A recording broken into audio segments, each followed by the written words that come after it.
bankubidde essimu nga mutabani wange omuto mulwadde, muleeta wano mu ddwaliro omujjanjaba tuddayo awaka omutwala okwebaka.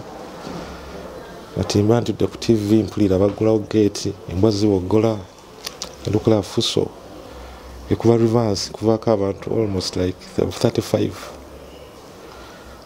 Okay, nenziruka kugenda mu kisenge okwetegeka kwamba njagala essimu, bisumuzo bya motoka ne laptop. Kati mba nkyali mu kisenge ne bakuba oluggi lw'emiryango ne tumiitinga mu korido. Kati tutandika mu kumiitinga mu korido ne bakwata ne batandikirawo kunkuba bagamba eno ennyumba Museveni yagikuwoga, mumanyi nnyo Museveni. Museveni yagikuwa, lwaki tova mu nnyumba, olina ssente, twagala laptop, twagala essimu.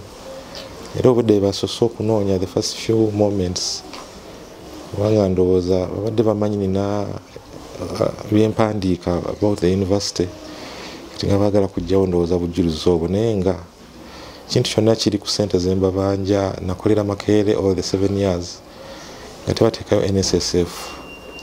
Bansuubidde nti omukozi oba tebamuwadde contract mpya naddala owa temporary contracts tekali mukkiriza okuaccessinga ssente ezo kubanga baba bagenda okutandikira. Naye nze nga sinayo wadde ssente ze nsobola kutandika nazo. Kati natandika ozibanja nalinga akoze whistleblowing kubanga sirinzekka abantu abalala gye bali bangi abatalina ssente, naye olwokuba bakyali bakozi they can't open their mouth. Kati skafo zabadde bwe zityo paka we nabadduseeko nga banfulumizza wabweru bafosinga okuyingira mu motoka nveewo, nenzituka nengende wa neighbor, nenzituka nengende wa chairman, tugenda ku police ewandegeya, naye nga kinaye tewali ali bothered. Tewali ali bothered kuba emmotoka twagisanzeewo awo ne tulyoka twataddeko baboda okugigoba. So briefly tukuva ku police kwe kujja wano nga bagamba mbulidinga nnyo, ndaba bisiikirize. Omutwe mulimu stitches 3, kitegeeza omutwe bagwasizza. Asawo bansabye CT scan to confirm nti siri mu danger. Naye okuba nina kamunguluza sobola kuvaawo wano, ngenda kamunguluza kakane ndyoka ngende ku CT scan. Naye nga bankubye nga babadde balina ennyondo, balina amajambiya, balina crowbars. Abantu bebamu bwe basooka okujja ku 6th okwasa amadisa kwa bamu twabalaba, era be bakomawo ku 16th the same group kubanga faces tubadde tuziraba. So mu ntegeera yange the fact that batise ebintu ne babijja mu nnyumba banga yandibadde nga forceful eviction in a tactical way. University yebikola Nawangwe, Gordon babadde bagambe batula wa Gordon, babadde batula of late. Gordon personal assistant wa Nawangwe, Giso Makerere chief security officer ne accounting officer ne director wa legal. Bategese ekintu kino kubanga the last time we bali mukunzija mu nyumba bagamba you are going to use other ways that will hurt him. That was a word from the legal director. Another word from the personal assistant wa Nawangwe yagamba nti we shall get mafias from Wandege bajjo mujja mu nyumba, and it has come to pass. But since last night ndiko treatment of course it's a process. Nenga pain yabadde mu mutwe ne bleeding ebyo byalekeddawo. Kati kamunguluzo oyo ne pain mu face wano kuba basinze kuba face. Bakolera Makerere mu bulungi bonna, they are the ones who are punished kubanga generally university nga bweri kati the good workers abali ethical Nawangwe babonereza singa investigations zikolebwa bulungi, and they are misusing the first family's name to do whatever they do. They give them misinformation. So issues ziriwa IGG nawandikirako IGP and no one is following them through. So now we are resorting to channel ya media and a few officers or personnel abali heartened. Kala involvement ya State House twajiwandikira office endala ziringa office 3 kati ekitwaza laptop ebadde bamanya am combining documents zabadde bansabye if they intervene, these things are very easy to cure. Makerere politics nga bagamba, they are just thugs and mafias through council committees. But if the president can as well intervene, I know he's busy, get out of this ruckus for once and for all. Buli kimu kye nabadde nina making sure nti bakitwala. Search yaabwe badde about where is the money, where is laptop, where is phone, and the beatings. Search eyo buli kintu ekiri valuable kye bapiikinze mu nnyumba. Sente njazifuna omusajja waabeera, but I need some time because n'ebintu byennyini ebya business ebadde waka babigabanye. Ibadde about worth 50 million. Zibadde na electronics zenaita okuva e Dubai. Box zibadde mu nyumba omwo. Edduuka nali posing nga noonya location. Naye babigabanye. Essimu bazitutte, ATM cards bazitutte, buli kimu kye nsobola okukozesa okufuna ssente bakitutte. So accessing one at the moment kizibuzibu. Nabadde ndi wano nga ntuddeko zabadde ssaawa 7 ogw'ekiro. Adde ntudde awo wabweru ne nvaawo nsobole okuyingira mu nju okwebaka. Nadde nkyali mu nju ne mpulira Fuso wabweru ku kika kimu ekya Miginon.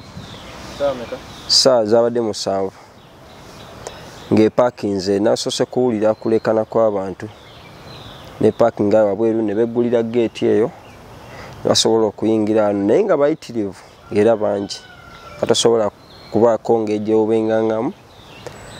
Bwe navudde eyo nze nga ndi wali mu ddinisa mbalingiza ng'era mbalaba. Nagenza owulira bakuba oluggi lw'emmanju, mu kutandika okukuba oluggi lw'emmanju atandika ku mmotoka okusobola okubitwala era byonna babitutte, ntebe, biki, TV, byonna n'ebintu by'omusajja eby'ebbeeyi byonna babitutte ne babitwala. Olwamaze nze n'enfulumamu ngende ku poliisi. Bwe nagenze ku poliisi afande gwe nasooseewo yaŋŋambye kimu, nze ndiwo obwomu sigenda sobola kukola ki kukuyamba. Poliisi ya wano Makerere muno munda. Bwe navudde awo ne nziruka emisinde ne ngenda ku poliisi y'e Wandegeya. Bwe nagenze ku poliisi y'e Wandegeya nasanzeewo omukyala.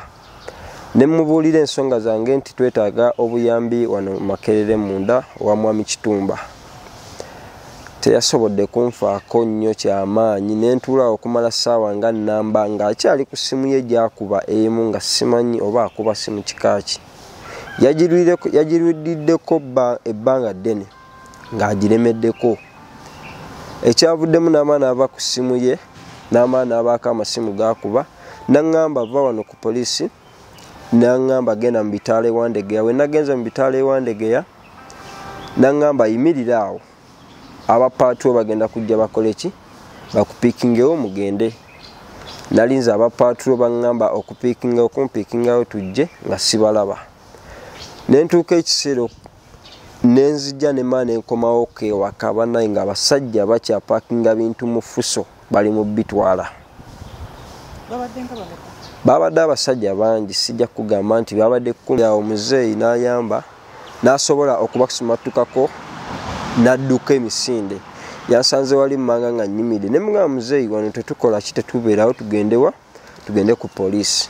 Bwe twagenze ku poliisi n'asobola okukola statement nga bwe yagikoze. Netubeerawo ku poliisi naye nga kyewuunyisa n'abasajja bakyaliyo nga tusobole nafuna buyambi bugamba nti poliisi okwanguwa okujja okusobola okutaasaawa ewaka.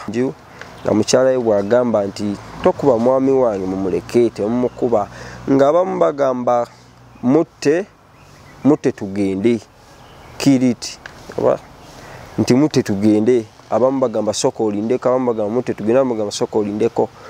Musajja watu nasobola basumatukako nga bamufulumiza wano wabweru nga bamusibye emikono. Olwamaze omusibye emikono ne bamala ne bamusumulamuko ne bamuwamuko ku time n'amaana abasumatukako n'adduka. Poliisi e Wandegeya batandise okukola okunoonyereza ku musango eri obubbi omusango guno Engineer Frank Kitumba yaguyingiziza nga yaguzingiziza ekiro ekikeseza olwaleero. Kigambibwa nti waliwo abantu bazze ne fuso nga fuso teriiko namba ne batandika okutiika ebintu mu fuso eyo nga bamaze okusitiika ebintu mu fuso ne bavuga ne bagenda sayidi z'entebe. Poliisi ngeri gye twafunye amawulire gano ne tutegeeza abantu baffe bonna ebitongole bya poliisi byonna ekiro ekyo anti singa balabako ku motoka eno fuso nga teriiko namba ate nga waliwo ebintu gye batiisemu bateekwa kugikwata ne bategeeza poliisi ya Wandegeya. Poliisi yaffe ebadde mu kitundu ekyo mu kitundu kya Kajansi loore eno ne bagiraba ne bagikwata kati motoka eno eri ku poliisi. Waliwo n'omuntu oba suspect omu gwe tugombyemu obwala ku kigambibwa nti naye yenyigidde mu bintu byo okutiika loore eno kati ali mu kaduukulu kaffe nga twamuguddeko omusango ey'obubbi. Poliisi eya Wandegeya ate leero bamaze okuddayo ku ssiini ogenda okuwandika statement n'okola documentation oba okulaba obujulizi gye bayinza okufuna ku ssiini eyo gye bayinza okuteeka mu fayiro. Tugenda kukola byonna okuwandika statement okuva ku bajulizi, okuteekateeka fayiro yaffe, oli omusibe gwe bakutte tumugyeko statement, nga tumaze okumugyako statement fayiro eyo tugenda kuweereza omuwabi wa gavumenti agisomemu atuwa amagezi ngeri gye tuyinza okutambuza mu eno fayiro.